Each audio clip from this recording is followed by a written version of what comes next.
everybody, it's Jason from the Texas Gun Vault, and once again I'm coming to you with another range report. And today's range report takes me back to my roots. Over a decade ago, I started a YouTube channel called The Fort Worth Colt Guy, and it's because I had a fascination with the Colt Firearms Company. They've made some of the most iconic guns in the world, and I think their history goes hand in hand with the history of the United States. And of course, I have since branched out in my firearm interests since then, and of course, the Fort Worth Colt Guy evolved into the Texas Gun Vault. But today we're going to be taking a look at a gun that I'm really happy Colt has brought to the market, because Colt has been accused of being a stagnant company. They have just a few models of firearms that they produce, and that's pretty much all that they do. Where other companies are trying to come up with new models and new designs, Colt pretty much just makes the AR-15 and 1911 pistols, and now they've reintroduced their revolver line, but that's about all that they do. So hopefully the company, which is now owned by CZ, is going to start innovating, and that is what I think they have done with this particular rifle.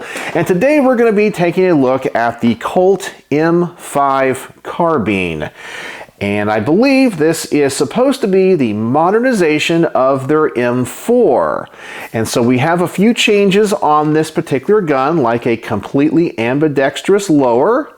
We have a free float barrel with an M-LOK handguard. And I know these are many features that other companies usually put on their ARs, but of course Colt is always late to the game. This particular gun has a 16.1 inch barrel and is chambered in 5.56. So I'm really excited to get a chance to shoot this and see if it really is that much better than their workhorse, the Colt 6920 M4 Carbine. But we're going to have to take this thing to the range and find out. But before I take this to the range and talk about all the things that I like and don't like, as always, I want to thank the people that make these videos possible. First and foremost is the owner of this really cool rifle. He's a local fan and subscriber, and he's also a police officer. His name is Raul. And Raul, thank you so much for lending this to the channel. I am honored and humbled that you give me an opportunity to shoot the guns of your collection. I always want to thank my Patreon supporters, because through their monthly donations and support, they help keep the lights on around here, and I couldn't do it without them. And if you guys want to see all of these videos early, you can join my Patreon with a link in the description for as little as $1 a month. And as always, I want to thank my primary sponsor, who always provides all of the ammunition for these range reports, thus making them financially feasible for me, my good friend Mark from Brownworks. And most likely, if you're here watching a video on a Colt M5 Carbine, you probably share a love of Colts like I do, and you probably have a very nice Colt 1911 collection, or maybe 1911s made by other companies, and you would like to have a set of customized grips to make them special, unique, and one of a kind. Well, I have the perfect grip company for you, Brownworks. Brownworks is a custom grip company making a wide variety of grips for a wide variety of firearms out of a wide variety of exotic woods and materials. Mark is an artist. He's a craftsman. He's always coming up with new and innovative features for his grips, such as laminate woods, applying exotic materials like snakeskin and alligator skin to make them one of a kind and unique. He can also laser engrave any type of logo that you have that you want to upload and send to him. He can also finish them in a wide variety of colors and put on custom textures. So anything you can imagine and want, Mark can make. So I'm going to put a link to his website in the comment section below, as well as a coupon code for 10% off your first order. So I'm going to ask you guys to go over there and see everything he has to offer. And make sure to contact Mark and order that set of customized grips for your firearm. And when you do, please tell him the Texas Gun Vault sent you. Alright, so let's talk about the gun that we're going to be taking a look at today. Today is the Colt M5 Carbine. This particular example has a 16.1 inch barrel chambered in 5.56. It is a direct impingement AR, not a piston gun. Let me show you all these ambi controls we have on this lower receiver. You can also see that the fencing is different than your standard M4, as well as we have a bulge in the lower receiver where the hammer and the trigger pins go. Here is the other side, and more of those controls with the safety selector switch. We have an enhanced charging handle back here, a set of Troy Industries battle sights, and we're going to talk about these a little bit later in the review because we had some problems with those. But there is that free float barrel, M-LOK handguard, mag pull stock, A2 grip, A2 flash hider on the front. A very attractive rifle, and now offering many of the same features you get on other brand names. So as always, I want to talk about the things that I like and don't like before getting it to the range, and I always want to start with the positive first. And the first thing I like about this is that finally Colt is thinking outside the box. For me, Colt has been a very stagnant company the past couple of decades. They make Colt 1911s, they make the Colt Single Action Army and the AR-15, and pretty much that's about it. And I guess now they've reintroduced some of their revolvers. But while other companies are coming up with new designs and calibers and all this kind of stuff, Colt has just kept in their lane and made the same guns the same way and just seemed to refuse to modernize. But I think the firearms industry is starting to get so far ahead of them, they finally had to respond and say, you know what? Many of these other high-end AR companies are doing things with their guns that we could easily do, and people are demanding these features, so let's give it to them. Or at least let's try them out, and that essentially is what the M5 is. So I'm so glad to see Colt finally starting to innovate. I do like the fact this particular gun has that free float barrel and this really nice handguard. It has all the M-LOK slots you could possibly want. It seems to be well constructed and very light. I'm also a big fan of all those ambi controls that I showed you for the bolt catch, the magazine release, and the safety selector switch. And I also like how light this rifle is. I'm glad that this is a DI gun or a direct impingement gun and not a piston gun. I know in the AR world there's this big debate of piston versus gas, and personally I'm a DI guy because I really think Eugene Stoner got it right the first time. The whole point of an AR is to be a very light rifle. And I understand the cons of a DI gun, and you do get a lot of stuff coming back into that bolt carrier. But for me, the weight savings are what are most important. But now let's talk about two things about this gun that I don't like. And I'm going to come back to the sights again. Now these are what appear to be very nice Troy Industry sights. And if you've been following my second channel, the Texas Gun Vault 2, you will know that I have actually had to take this particular gun to the range 2 times, because when I picked this gun up from Raul, it was set up exactly the way he purchased it from Atlantic Firearms, and he even showed me the picture that they put online. And when I got it to the range, I noticed that the front sight had an aperture. Now, at first I thought this was kind of weird. I'm really used to post, but I do have other sights that have an aperture in the front. I have a set of Ultradyne sights for another AR, and it has a very small aperture that you can use. And I was like, okay, maybe this is Troy Industries' new sights. Well, upon shooting it, it was horribly inaccurate. And then on the Texas Gun Vault 2, I talked about it and someone said, hey, I think you got 2 sets of rear sights. And so I started to look at it and go, you know what? I do. At the Colt factory, they installed 2 rear sights, one in the rear and one in the front. I can't believe that quality control did not catch that. And that, of course, was the cause of the gun being very inaccurate when I first tried to review this. So I was very disappointed in that. The other issue that I've had with these sights is that you're going to see in this range report, these things keep coming loose. And I know some of you are going to say it's not fair to judge the gun based off of the iron sights that are given with the rifle, especially because they're made by a different company. However, I do think it is a fair thing to evaluate because these are the sights that Colt put on and ship with these guns. So obviously they're what Colt wants you to use. Now, yes, you can change them out, but I would expect a set of sights like this that seem to be well constructed or at least look the part, and Colt puts them on to work well. But I have found that these do not. The other thing about this gun I'm not really a big fan of is the price. Now, I'm not going to tell you what the price of this gun is because I want to future-proof my video. But I can tell you, in general, the cost of these M5s are about twice what you can get for an M4. And do you really get twice the AR? I mean, you do get some nice features that you do find on guns like LMTs or on Daniel Defense. However, I don't know if it warrants the price tag. I have wanted one of these ever since they were announced, but the only reason I have never picked up one is because Colt wants a lot for them. And I've followed the prices of them for some time, and they are just way more expensive than I really wanted to invest in a gun like this. So I don't know if it's on purpose of them just trying to compete with those higher end brands, but I've always been a Colt guy. I love their M4s.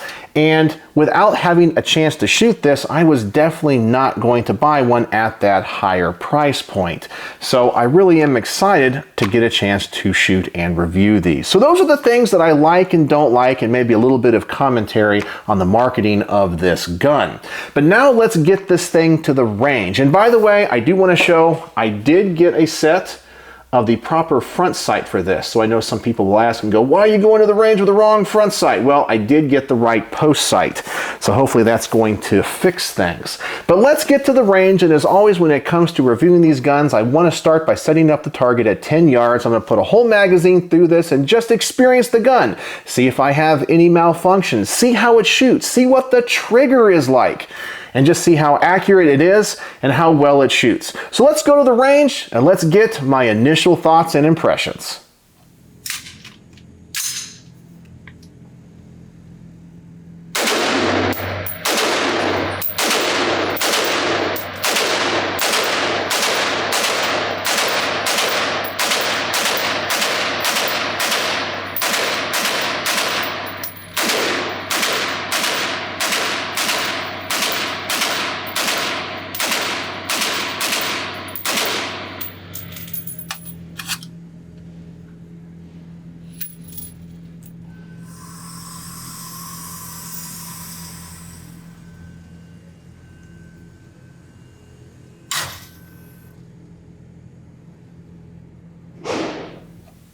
And after my first shots, I noticed something very important about this gun. It feels like an M4 or an AR-15. There's nothing really special about it with the way that it shoots. Now that could be good or bad depending on your perspective and what you're hoping to get out of this gun.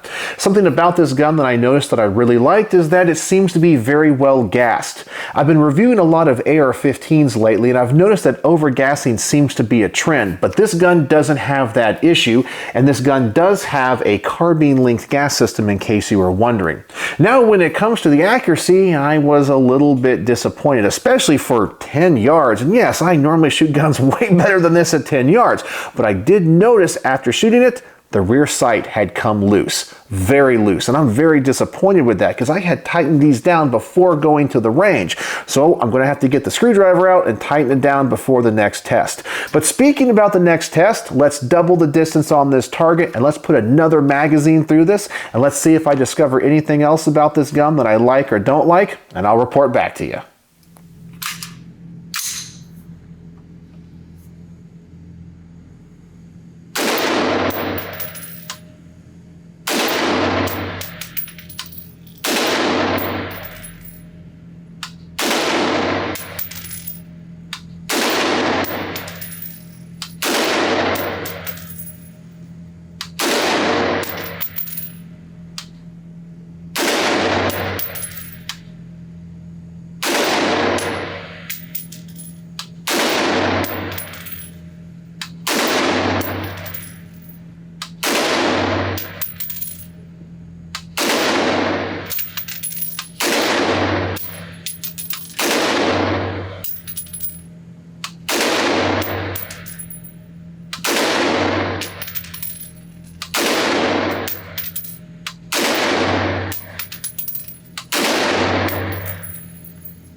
And my thoughts and comments on this gun are pretty much the same as the first time I shot this, so nothing really changed. I didn't have any other malfunctions. The grouping is about the same size, and I know some people are going to say in the comment section, Jason, you're a terrible shot. Well, I'm going to ask you guys to go look at some of my other range reports and see that when I shoot these carbines at these lengths, normally I'm really accurate and good with them. But this one, I'm just not, and it definitely looks like these sights are a little bit off, so I'll have to work with them just a little bit more. But the grouping is about the same size. All right, so the next test I want to do is go out to 25 yards, and I know this rifle can go way further than 25 yards. However, I always want to review these AR-15 carbines kind of as CQB weapons, because I think most people that buy these are going to buy them for home defense, and that's just the role that I would use these guns in. If I'm going to go out to further distances, I'm going to get an AR-10 variant of some kind. So here we go, 25 yards, I'm going to shoot it from a bench, and I want to see the best group that I can get with it, trying to take out as much of the human element as possible. So let's go back to the range and see how I do.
And it appears that the sights are still a little bit off, and I'm still fighting these things. I hate these sights, and I wasn't really expecting that, but that's what Colt wanted to put on these things.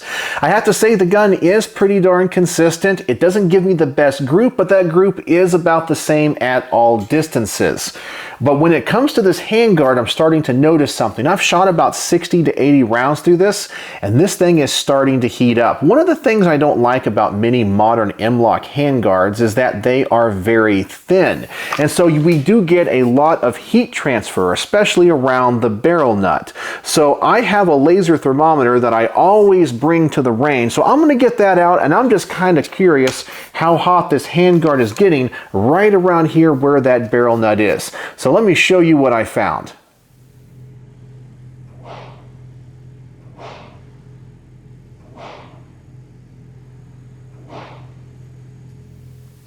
And as you can see, the temperature is getting up to about the mid 120s, which is kind of hot. I really haven't shot this gun fast or a lot yet. I don't think 60 to 80 rounds in slow succession is that bad, and this gun should be heating up like that. So this is just something that I have noticed on many of these more modern and thin handguards. So if you plan on taking a gun like this to the range and putting a lot of rounds through it, you might have to space out that experience so the gun doesn't overheat and it's still comfortable for you to shoot.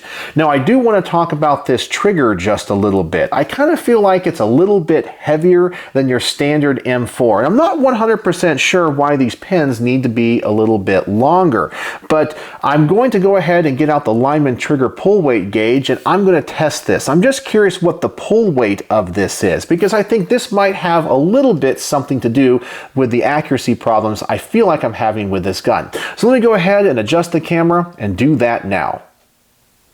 Alright, so I told you I think this trigger is a little bit heavier than some of the other M4s that I own from Colt, but we're going to test that out now. So let's go ahead and drop the magazine first. Of course, ensure there is no ammunition in it. And then we'll turn the gun over and visually inspect that chamber, and it looks like we are good. Let me clear any averages that might be in the gauge, and let's test this trigger out. So our first pull, 6 pounds, 12.9 ounces. Definitely a lot heavier than the other ARs I own from Colt, which are usually about 5 to 5.5 pounds.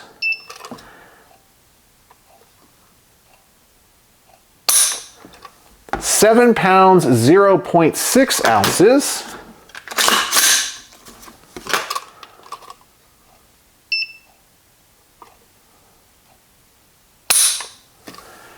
£6, 12.7 ounces.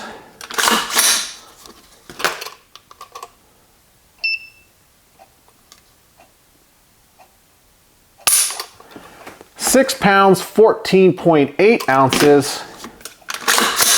And finally,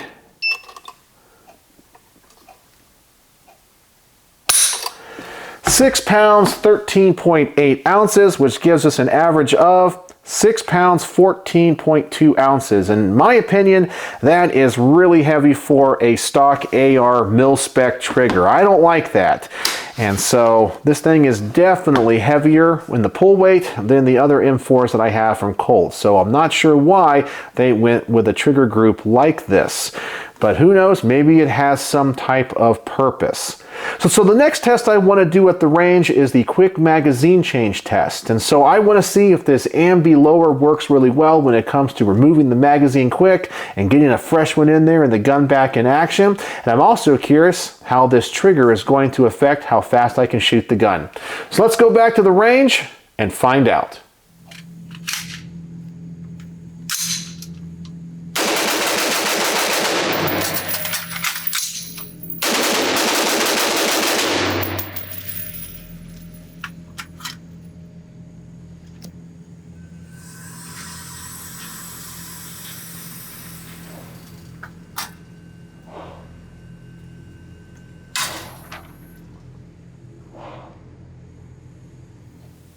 And so shooting the gun this way definitely shows off what I think this gun's best attribute is, and that is the controls. Colt really did a nice job making everything ambidextrous, so depending on if you're right-handed or left-handed, or if you're doing competition shooting, or need to drop that magazine fast, or the like, you have lots of options and different ways of manipulating this firearm, and I think this is probably the best upgrade to this gun, and puts it on par with the LMTs. And I love those LMT Mars lowers, and I think these Colt lowers are just as nice and as well built, and so it definitely does work. All right, so the last test I want to do is the mag dump test. I want to see how fast I can shoot this thing, and yeah, the trigger is a little bit heavier, so I kind of do this for fun. I know there's not much data that I can gain from it, but it's just something I like to do with all of these guns. So let's just go back to the range and mag dump this thing one more time, and then I'll give you guys my final thoughts.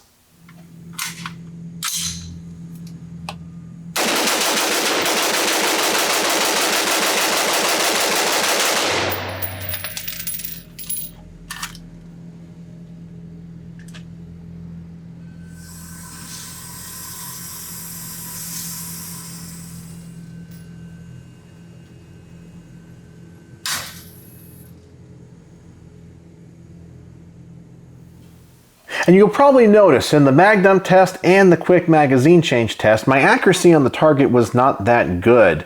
And I think some of that has to do with that heavier trigger and probably the sight. So overall, when it comes to the accuracy of this gun, I am very, very disappointed.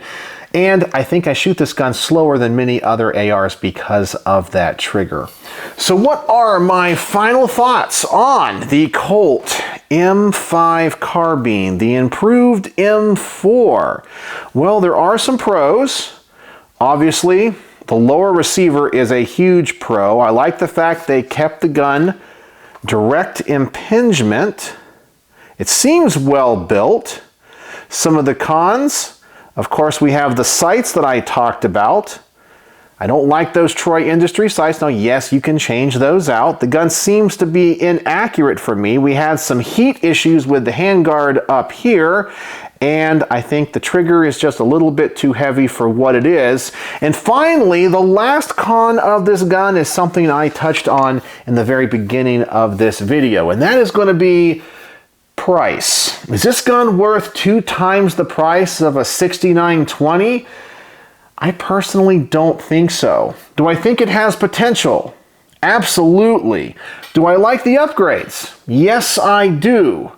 However, at that price point and the way this gun shot, it's not a gun that I'm interested in buying. But it might be the perfect rifle for you, and I just want to give you guys my experiences and opinions with this gun and let you make your own decisions. But on my star system, how would I rate the Colt M5 Carbine?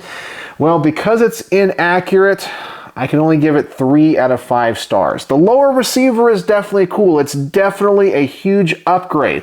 I like the handguard with the exception of the heat issue. I think it's well built. It's a Colt. It's definitely cool. But at the price, no, 3 out of 5 stars. It's not the best AR that I've ever reviewed. And because of that, I just don't think it warrants that big price tag. But as I said, I want to future-proof this video, so if you're interested in what one of these things costs, go look it up yourself, because you may be watching this video years after I make it. And those prices, of course, will always fluctuate over time, and who knows, Colt may discontinue this in the future. So only 3 out of 5 stars for the Colt M5 Carbine. What do you guys think? Do you own one of these? Do you like the upgrades? Do you think it's worth the price? Let me know in the comment section below. And, as always, thanks for watching.